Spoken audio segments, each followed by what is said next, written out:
জাতীয় নির্বাচন একসঙ্গে করলেও স্থানীয় সরকার নির্বাচন এককভাবেই করবে 11 দলীয় জোটের শরিকরা। পরিস্থিতি বিবেচনায় কোনো কোনো জায়গায় এই জোটের প্রার্থীরা সমর্থন পাবেন শরিক অন্য দলগুলোর।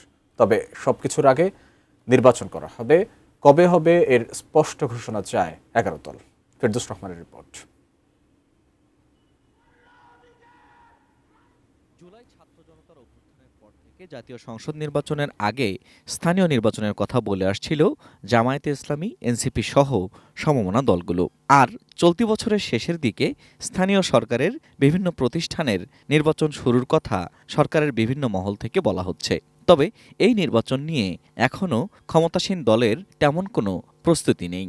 আসুন খোলামনে আলোচনা করে নির্বাচনী তোড়জোড় বেশ জোরালোভাবেই শুরু করেছে 11 দলীয় জোটের শরিক জামায়াতে ইসলামী ও জাতীয় নাগরিক পার্টি এনসিপি। এরই মধ্যে সিটি কর্পোরেশন, পৌরসভা, উপজেলা সহ বিভিন্ন স্তরে প্রার্থীও চূড়ান্ত করেছে তারা।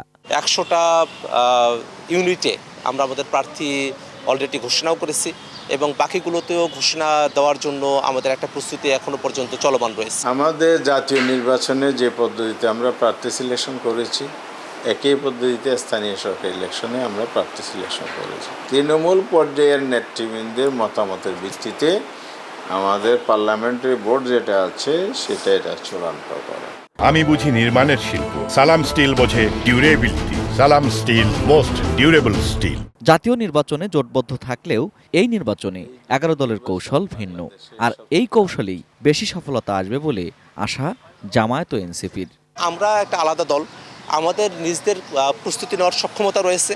সেই সক্ষমতার জায়গা থেকেই আমরা এককভাবে আমাদের প্রস্তুতি আমরা শুরু করেছি। নির্বাচনের সময়কালে যদি আমাদের জোটসঙ্গী যারা আছে তাদের সঙ্গে যদি আমাদের মনে হয় যে একসাথে নির্বাচন করার মতো কোনো ধরনের প্রেক্ষাপট আছে, সেক্ষেত্রে আমরা একসঙ্গে নির্বাচন করার মতো বিষয়গুলোকে আমরা বিবেচনা করে দেখতে পারি। 4 স্তরের যে ব্যাপক এখানে ইলেকশন অ্যাক্টিভিটিস বা ম্যানেজমেন্ট, তো এটা অতীতে আমরা এক্সপেরিমেন্ট করে দেখেছি, এটা সফল বয়ে আনে নেই। কারণ আমাদের জনগণ জাতীয় নির্বাচন পরে দলের প্রতীক দেখে। লোকাল গভর্নমেন্ট ইলেকশন সেটা তার দল কিনা, এটার প্রাধান্যের চাইতে আমার ক্যান্ডিডেটটা আমার জন্য, আমার সেবার জন্য, উন্নয়নের জন্য তার কাছে যদি কনফিডেন্সের জায়গাটা যদি থাকে, তাহলে সেটা সে বাছাই করে। তবে সরকার নির্বাচন নিয়ে কি ভাবছে সেটাই বড় প্রশ্ন। 11 দলের নেতারা সবার আগে সরকারের কাছে নির্বাচনের সুস্পষ্ট সময়সীমা চান। আমরা যারা বিরোধী দলে আছি এবং যারা প্রার্থীরা যারা আছে আর কি, তারা তাদের প্রস্তুতি কতটুকু গ্রহণ করছে না করছে তার থেকেও বড় প্রশ্ন এখন দাঁড়িয়ে গেছে যে সরকার আসলে কবে নির্বাচন প্রদান করবে। সরকারের সিদ্ধান্ত বিলম্ব দুটি কারণ হতে পারে। তারা এই প্রশাসক দিয়ে হয়তো আরেকটা ইলেকশন ইঞ্জিনিয়ারিংয়ের প্ল্যান করছে। সেই প্ল্যানটা সাজাইতে যতটুকু সময় লাগতেছে এতটুকু সময় ওরা নিচ্ছে। দ্বিতীয় আরেকটা সময় নিচ্ছে হচ্ছে মাঠ পর্যায়ে কীভাবে দলীয় প্রার্থীকে বিজয়ী করে আনা যায়, তার মেকানিজমটা ওনারা এখনো সাজাচ্ছে। Ferdous Rahman, ATN news, Dhaka.